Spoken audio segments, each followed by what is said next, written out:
بریم با اشیار کوچ کنیم. من تو 3 روز گذشته با اشیار بختیاری کوچ کردم. مسیرایی رو رفتم که برای بوزا هم سخت بود. چندین بار با مرگ و زندگی روبرو شدم. منظرهایی رو دیدم که دهنم باز موند و الانم تو کوههای زاگرس گم شدم و نمیدونم چیکار کنم. ولی خوشحالم چون فرهنگ اشیار رو دیدم و بهترین غذاهای محلی رو خوردم. بام همراه شد تا ببینی کوچ کردن چطوریه. بزن بریم. اشیار افرادی هستند که با خانواده، دام‌ها و کل وسایلشون برای پیدا کردن چراگاه مناسب‌تر و آب و هوای بهتر از یه نقطه به نقطه دیگه کوچ میکنن. با پیشرفت تکنولوژی اکثرشون یک جانشین شدن و جمعیتشون رفته رفته کمتر شد و از افرادی هم که هنوز کوچ میکنن اکثرا با ماشین این کارو انجام میدن. ولی هنوز افرادی هستن که این کارو با پای پیاده انجام میدن. البته تعدادشون خیلی خیلی خیلی کمه. من تو مسیر کوچی که از خوزستان تا چهارمحال بختیاریه به خانواده آرامزون ملحق شدم تا ببینم چطوری زندگی میکنم و آیا من از پسش برمیام یا نه.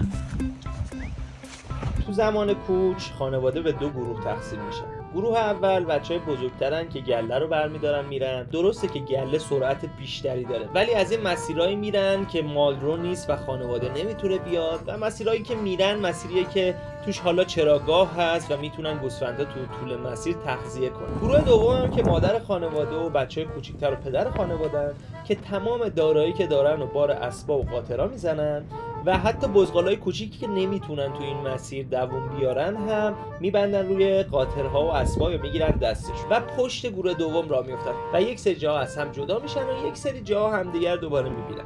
ما از اونجایی که بز خیلی دوست داریم با گروه اول راه میافتیم.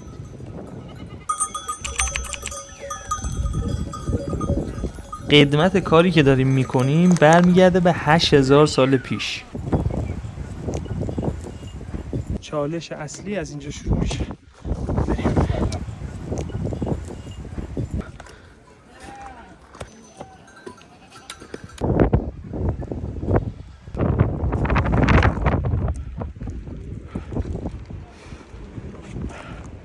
نکن از اونجا دارم میام بالا، یعنی واقعا بز حیوان خیلی عجیبیه. بریم حالا فکر کنم 2 ساعت دیگه اتراق میکنیم. تا اینجاش خیلی سخت بود ولی تا اینجا خدا رو شکر خوب اومدم. بریم فعلا از یله عقب افتادیم ببینیم که میتونیم پیداش کنیم یا نه. یکم جلوتر قرار با یه صحنه‌ای روبرو بشم که تا حالا تو زندگیم ندیدم و شرط بندم شما هم تا حالا ندیدین.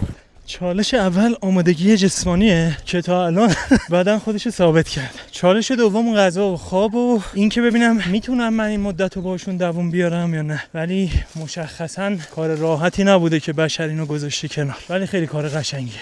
رسیدم بهشون. آقا از گله جلو زدم.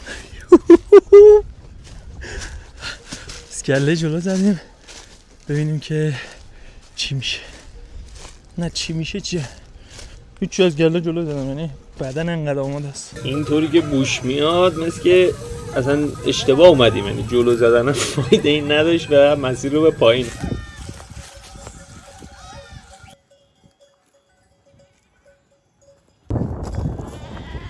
یعنی چقدر امکان داره یه آدم همچین چیزی رو تو زندگیش ببینه و فکر کن تو این مسیر سخت یه بچه به دنیا میاد.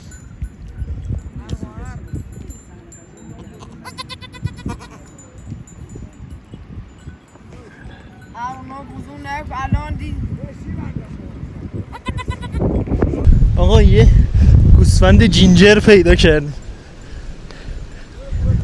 بزه چیه؟ شاخ میزنه؟ یوتیوبرم. یوتیوب میبینی؟ یوتیوبرم. الان دارم یه ویدیو درست میکنم که اصلا کوچ چطوریه و یه آدم عادی میتونه کوچ کنه یا نه. کوچ برای همه کس نیست. نمیتونن کوچ بکنن. آره. ما کوچ میکنیم. سلام. دیگه وقتش بود مهارت چوبونیمو به مهران نشون بدم.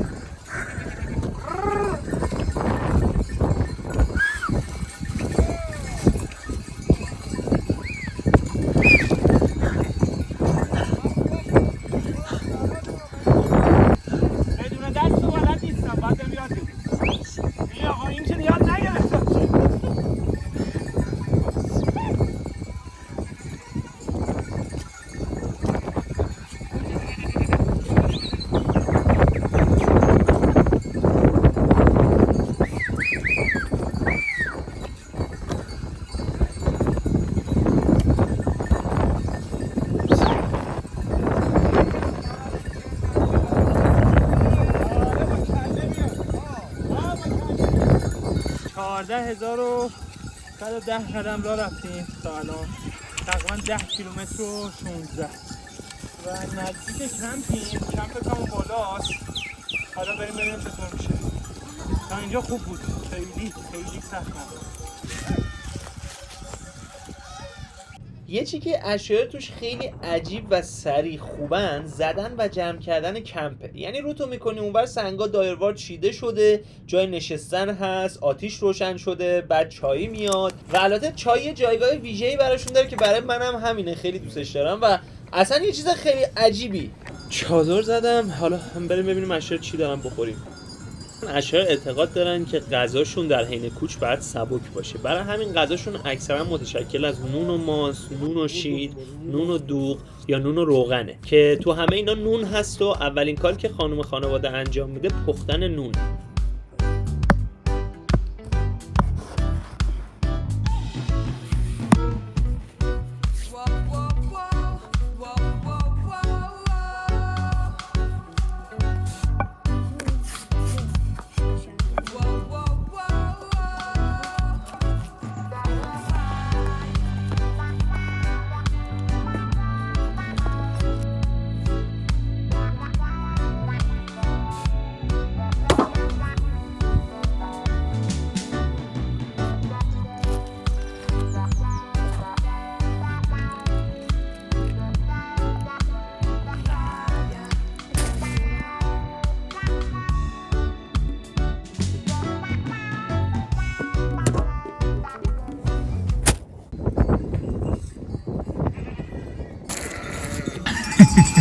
یه بوز اومد، بیا اینجا بینم، بیا اینجا. و یه غذای خوردیم. امشب شب اول تموم شد. یه خیلی سخت بود ولی مثل فردا سخت‌تره. امیدوارم که خوب بره جلو. خیلی کار خفنی میکنن و خیلی دمشون گرمه که اینقدر اصلا واقعا آمادگی جسمانی در حد المپیکه. حالا بریم یه چیزی بخوریم که فردا سخت‌تر بشه. و با توجه به رژیم غذاییشون مجبور شدیم خودمون غذا بپزیم که انرژی داشته باشیم. یکی دیگه از وظایف مرد خانواده حفاظت، یعنی کشیک میدن که بزی گم نشه، دزدی نیاد یا حیوان وحشی مثل گرگ و خرس بهشون حمله نکنه.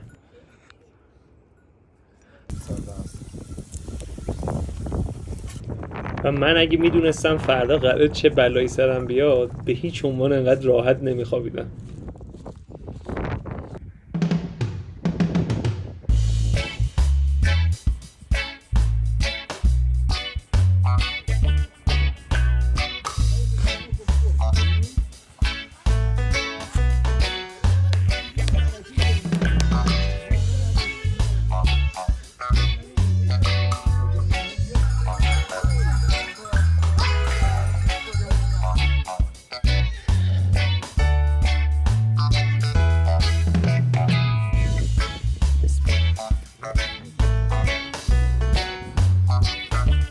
نه کمپوزر رو ببین داره با اسلحه بازی میکنه.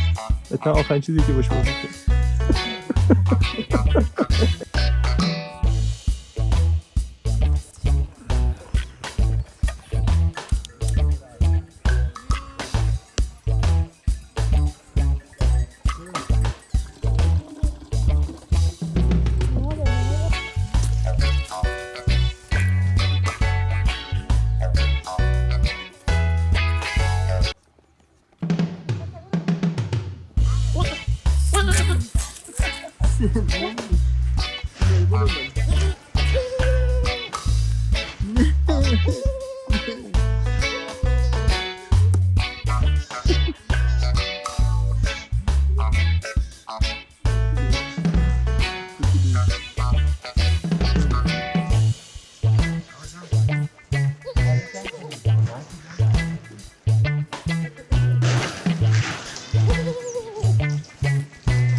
قرار روز دوم شروع کنیم.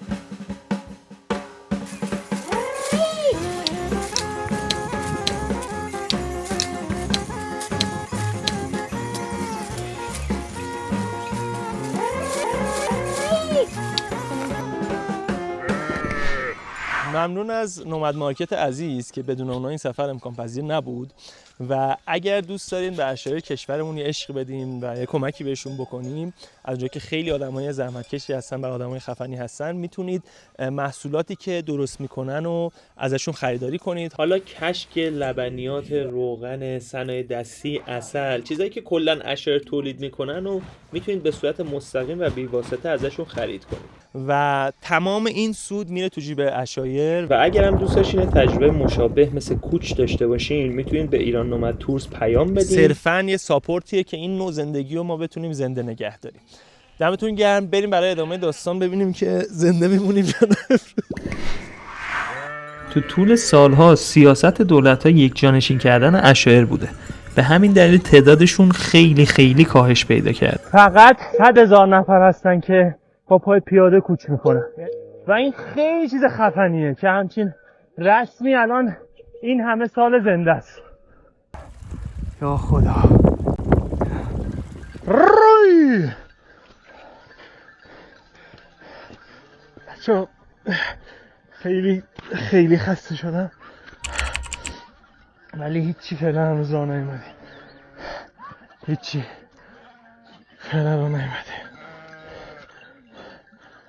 وای دستمال نبستم بلالای گل کار موی شیون زنی گل به باد نشستم بلالای آخه تو گلی وای مو بلبلم وای دور زنم بید بلالای گل هر یه روز وای نبینم گل خمه کشم سید بلال لایگو.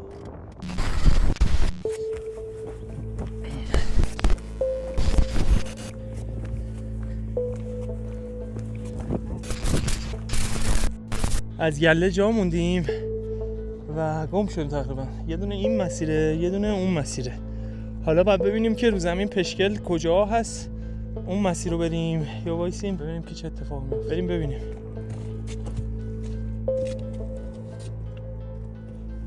بچه‌ها پیداشون کردیم. گله داره میره اونجا، بعد میره بالا مثل که میچرخه اونور و آخر در نهایت این کوه رو رد میکنه. حالا امیدوارم که خدا با ما باشه و بتونیم بریم. بعد از دنبال کردن بوزا یوها از این رفتن بالا و ناپدید شدن و ما نمیتونستیم از این بریم بالا، نمیتونستیم بریم پایین و تو کوه گیر کرده بودیم. نمیدونم تو رو تجربه کردین یا نه. و جوادم رفت جلوتر تا دنبال مسیر بگرده. خب بچه من تونستم از کوه یه دونه از اینا پیدا کنیم و با هم قراره که وایسیم تا امداد آقا رمضون بیاد.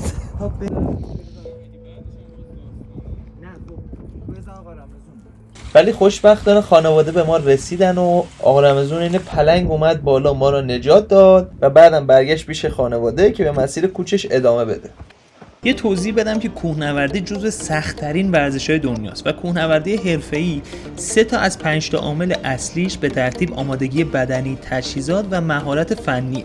خیلی‌ها سالها تمرین میکنن، تلاش میکنن که آمادگی جسمانیشون رو خوب کنن و کلی هزینه میکنن که تجهیزات خوب بخرن و تجهیزاتش واقعا گرونه که مشکلی براشون پیش نیاد و کلی چیز یاد میگیرن، تجربه کسب میکنن، مهارتشون رو میبرن بالا که بتونن به نوک قله برسن. یهو میبینی اونور آقا رمضون با پاشنه پای خوابیده، یه بزغاله بغلش بدو میرسه نوک قله، بچه‌ها پشتشن، گله رد میشه و اصلا یه چیزی که آدم پراش میریزه واقعا. یه چیزی که هست اینه که خیلی عجیب و جذابه این که الان جایی که من دارم قدم برمی‌دارم 4000 سال پیش مثلا مردم از این مسیر میرفتن. حالا تو در نظر بگیری یه سری جاده‌ها بوده ها، ولی خب این خیلی بکره، خیلی تعداد محدودی از آدم‌ها اینجا راه رفتن.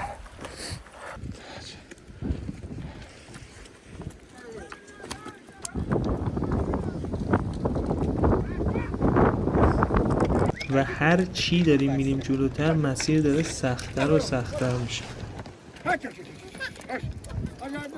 بالا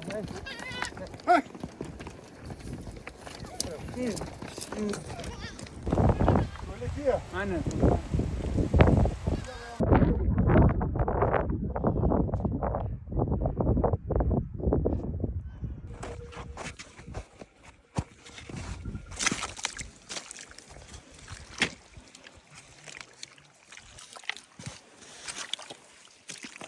خب بچه 9.5 کیلومتر تو کوه را آمدیم. از اون نقطه اومدیم تا اینجا و خیلی 9.5 کیلومتر کوهی فرق داره با 9.5 کیلومتر خشک معمولی. فکر کنم 9 تا دیگه مونده و پای چپم من زانوش تقریبا درد میکنه خیلی. یه تاول زیر دارم یه پشت پا، ولی 9 تا دیگه میریم. خیلی خسته شدم. خیلی خسته شدم، ولی میتونیم تمامش میکنیم. این از نظر بدنی سخت‌تر از اون 1000 تا مشروب واقعا جدی میگم. خیلی سخته واقعا. لیمیت های بدنی ما دارم فرسنگ ها جا به جا میکنم.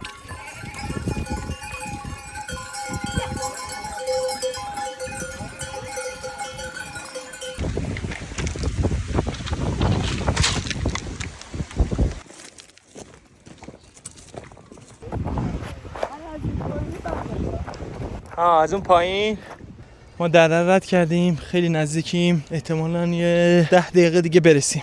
A few moments later. تا الان فکر کنم 21-22 کیلومتر راه رفتیم، تقریبا آخراشه. کمپو دیدیم به خاطر رودخونه نتونستیم ازش بگذریم. آقا بالاخره مسیر پیدا شد. از روی این رد میشیم. مال سنگی قضیه‌ش هم چوب. بچه‌ها دوست جدیدم ها. یه دستی برای بچه‌ها. ها؟ آقا رسیدیم. دمتون گرم که تا اینجا دیدین. سابسکرایب یادتون نره، شیر لایک کنید و نکردینم نکنید. اصلا اوکی. واقعا این آسمون و این بوزاب و این چای آتیشی جاتون خالی. منتظرم تون ماهی آماده بشه. با اشکام خیلی رفیق شدم، خیلی کمکم کرد امروز. فکر کنم اینجاست، نمیدونم نور تو چشمه. اشکان تویی؟ آره اشکان. من برم بگم بخوام دیگه، دارم خسته شدم. رسیدیم به مقصد کوچ، یعنی ییلاق خانواده. خانواده میمونه، ولی خب ما باید برگردیم. از اونجایی که تقریبا 20 کیلومتر پیاده روی داریم تا اولین روستا، فردا یه روز سخت رو در پیش داریم.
درون.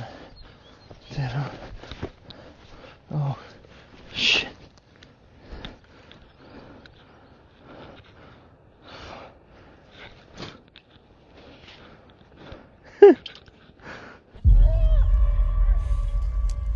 مرغ داره.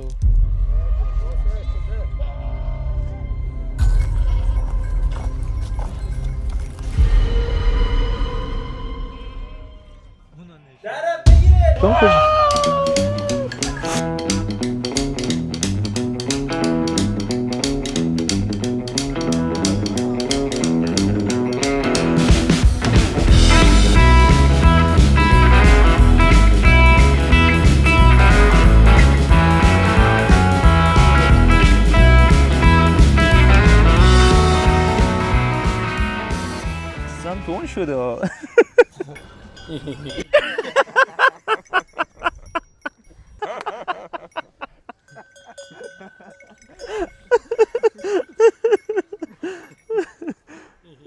ببین یه چیزی که هست اینه که ما تو شهر اصلا برای کوچکترین کارامون زحمتی نمیکشیم. یعنی تو وقتی آب میخوای میری شیر رو باز میکنی یا نهایتا یخچال رو باز میکنی آب در میاری، ولی اینجا تو باید خر رو برداری بری لب چشمه آبو بگیری، بعد چموش بازی هم در بیار، هنوز در نیورده، بعد بیاری باز اگه چیز باشه بجوشو. یعنی بیا سلطان بیا. و خیلی فرق داره چون ما دیگه از این لول زندگی رد شدیم. یعنی دیگه اینطوری برامون نیست. خیلی راحت میری آب میخوری میخوابی. هر از گاهی این نیازه که بدونی آقا این آب راحت به دست نمیاد. آقا رمزونم دید ما داریم میریم دیگه کباب در آوردن و یه مهمون نوازی حسابی از ما کردن.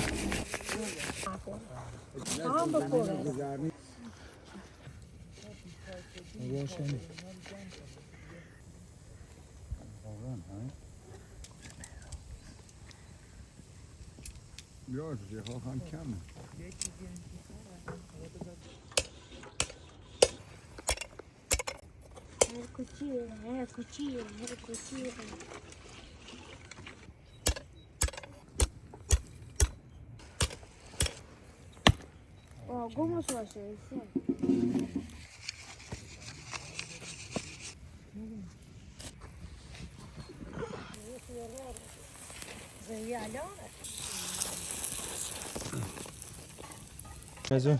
آرام خیلی لطف کردی، دم شما گرم. یه دنیا ممنون. مرسی، خداحافظ. خداحافظ. خداحافظ. دمت گرم عزیز دلم، خیلی خوش گذشت. عروسی میبینمت. آره حتما دعوت کنیم. باشه برام چیکار میکنی؟ خداحافظ. ای توفش این رفیق من است. باریکلا. بچه‌ها جواد لیدر تیممون بودن که به ما کمک کردن. واقعا بدون آقا جواد امکان پذیر نبود. آقا جواد حرفی سخنی چیزی نبود. آره من که گفتم من حرف نمیزنم.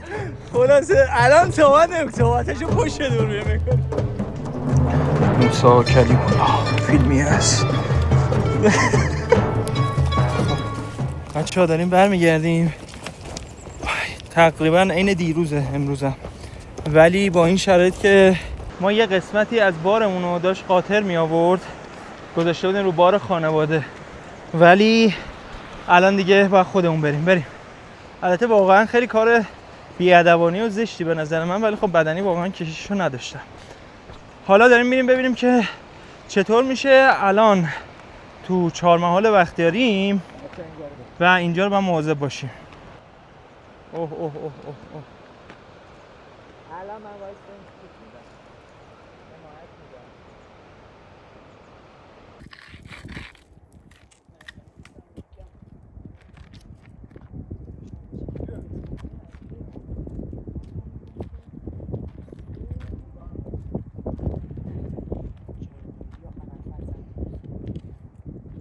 آقا منو خدا رسوند، اومد ما رو نجات مونده.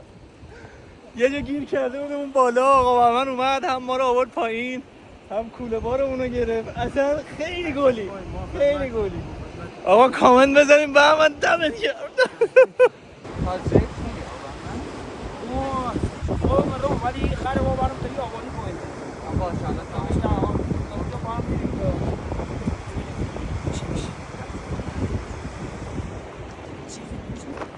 آقا بهمن بعد اینکه ما نجات داد بارا رو سر خر زد، خر داد به ما، خودش رفت یکم دستوراتشو بشوره دوشی بگیره.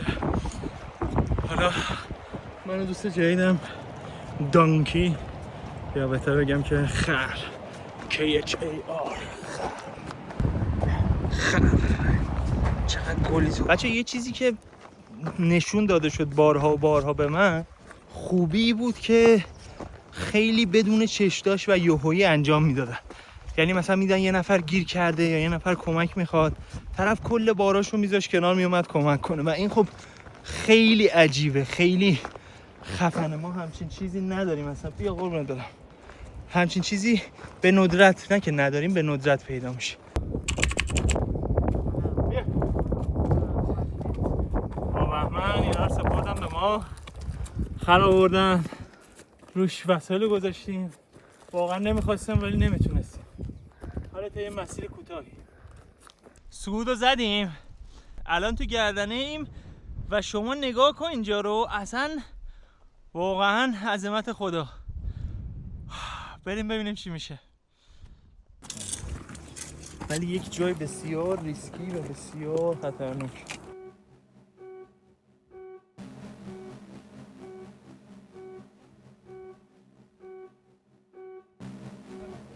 به به آقا بهمن، حرف نداری؟ سنگرش اینجا بود؟ مردان کی بود؟ از اینجا سنگرش بوده تا اینجا؟ گرش زمانی که اینجا بوده خب بعد سربازو که یارا بودن شلیک کرده بسید ترس که فرار کردن؟ ترس و خود راه بدن. نه بابا سربازاش؟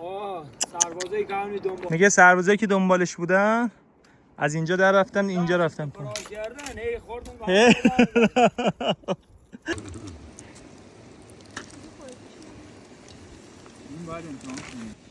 آقا یه لقمه نونم دادن عشق کنم. آبا من شما که با ما میای؟ بیا بیا چقدر مونده آبا من؟ 5 دقیقه سنا بشی بچه ها، من فکر کردم تموم شده این چیزمون، این چالشه، ولی اصل کاری یه دونه چالش رد شدن از اون رودخونه است که برسیم به روستا.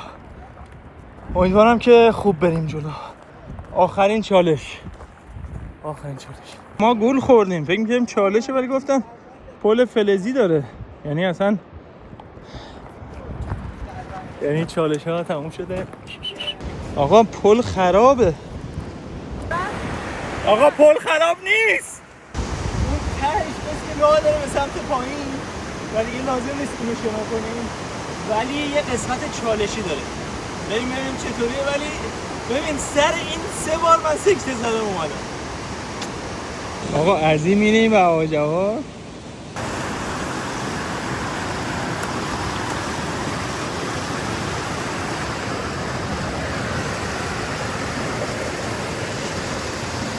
اوکی.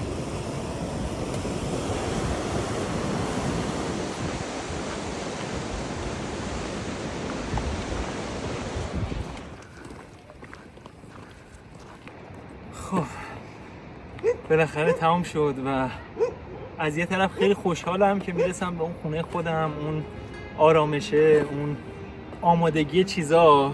از یه طرف واقعا یه تیکه از قلبم موند اینجا پیش اشاره، چون فوق‌العاده بودن. یعنی انقدر مهمون نواز، انقدر این فرهنگشون قشنگ بود. بالاخره هر چیزی یه پایانی داره. بریم آماده باشیم برای ویدیوهای بعدی و میبینمتون. فعلا من یه خدافظیه. آقا من دمت گرم عزیزم، خیلی لطف کردی. ممنونم ازت. ان شاء الله ما تهران در خدمت باشیم. قربونت برم. آقا من یه دونه برای بچه تو خونه. تو این سفر بیشتر از 62 کیلومتر من راه رفتم و تا ارتفاع 3800 تایی هم بالا رفتیم. 2800.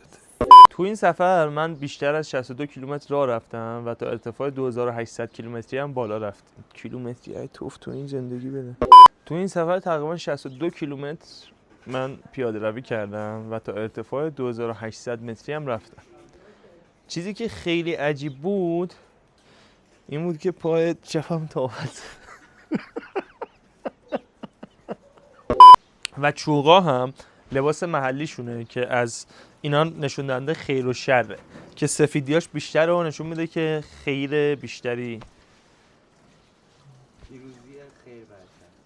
که سیاه و سفید همون نشون دهنده خیر و شره، که این سفیدی بیشتر یعنی پیروزی شر بر خیر نیست و برعکس.